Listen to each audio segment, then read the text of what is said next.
اصلا نمیدونم از کجا باید شروع کنم، چون هرچی بگم نمیتونه درست باشه. بعضی وقتا بعضی دلتنگی ها اینجوری میشن، بی صدا بی اشک، یه جور احساس سنگینی تو دلم میشینه که انگار نمیتونم نفس بکشم. اما بازم میگم خوبم، ولی خوب نیستم، اصلا خوب نیستم.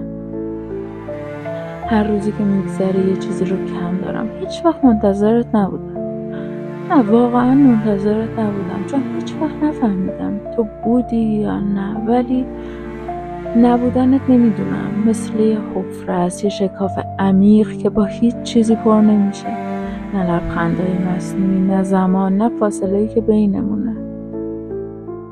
عشق چیز عجیبیه نه؟ تا حالا دلتنگ کسی بودی که میدونی هیچ وقت قرار نیست باشه، که میدونی حتی اگه باشم واقعا نیست؟ آره، نه اون دلتنگی رو میشناسم.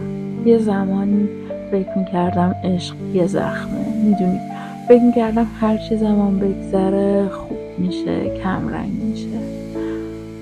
ولی حالا میفهمم عشق زخم نیست، ریشه است. هرچی جلوتر بری عمیق‌تر میشه، بیشتر میپیچه دور قلبتو، نمیذاره فرار کنی.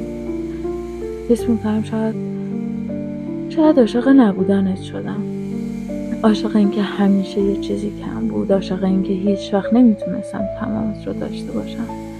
و حالا من اینجا با همون دلتنگی ها، با همون دوست داشتن بی جواب، با همون غروری که به خاطرت شکستمش. ولی هنوز نمیدونم تو اصلا دوستم داشتی؟